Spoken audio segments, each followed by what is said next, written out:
Friends, Mithi kitchen ব্লগসে আপনাদেরকে স্বাগত। আজকে আমি বানাবো পটলের একটা তরকারি।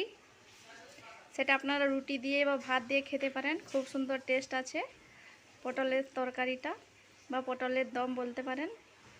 তো আমি কিভাবে বানাচ্ছি আপনারা দেখতে থাকুন। তেলটা গরম হয়ে গেছে। প্রথমে আমি এই পটল আর আলুটা ভেজে নেব। আগে পটলটা ভাজবো।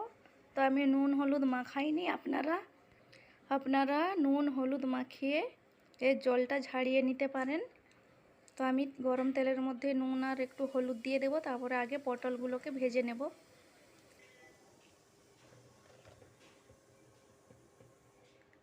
নুন দিয়ে দিলাম, দিয়ে দিচ্ছি হলুদ, দিয়ে পটলগুলো দিয়ে দিয়েছি। এগুলোকে ভালো করে ভেজে নেব।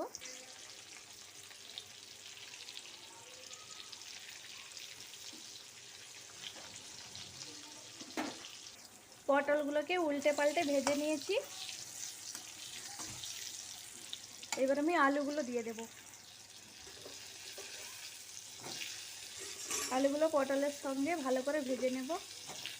পটল ভাজা হয়ে গেছে, আমি তুলে নিয়েছি। আলুটা ভাজা হচ্ছে। আলু পটল দুটোই ভাজা হয়ে গেছে, নামিয়ে নিয়েছি।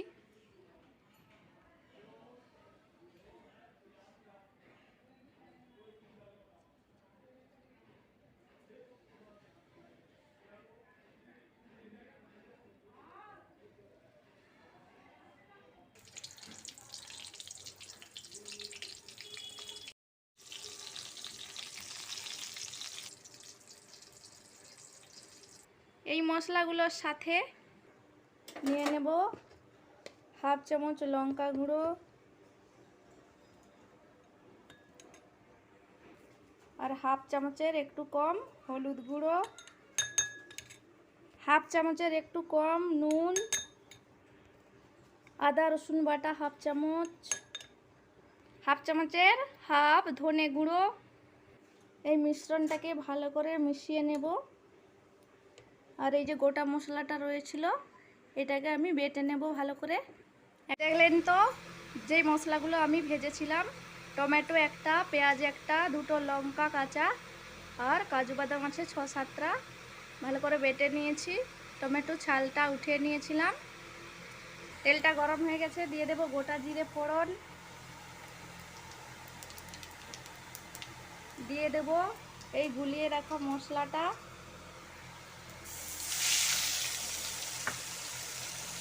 আর দিয়ে দেব কাজু টমেটো পেঁয়াজ বাটাটা।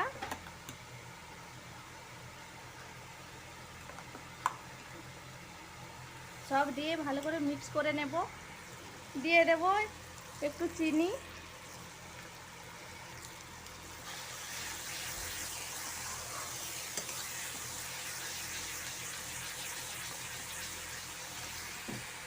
দিয়ে দিয়েছি মশলা ধোয়া জল, দিয়ে ভালো করে কষাবো।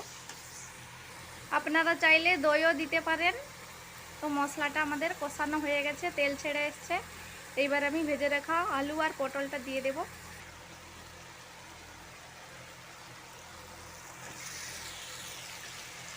ভালো করে কষাবো।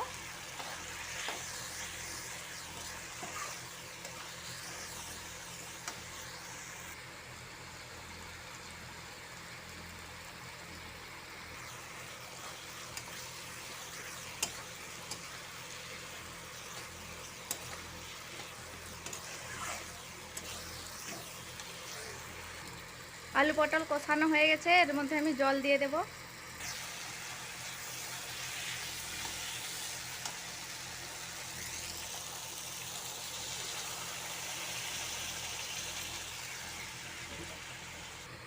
এইবার আমি একটা থালা ঢাকনা দিয়ে দেব 10 মিনিটের মতো। আলু পটলের তরকারিটা হয়ে গেছে, দেখুন এরকম থাকবে, বেশি ঝোল থাকবে না।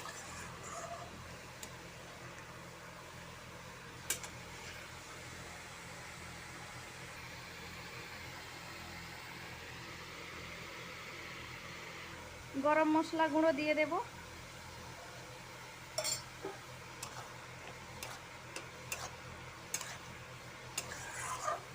এবার নামিয়ে নেব। আলু পটলের তরকারিটা দেখুন আমি এভাবে বানিয়েছি। রেসিপিটা যদি ভালো লাগে লাইক শেয়ার কমেন্ট করবেন, চ্যানেলটিকে সাবস্ক্রাইব করে দেবেন। আবার ফিরে আসবো নতুন ভিডিও নিয়ে। আজকের মতো এখানেই শেষ করলাম।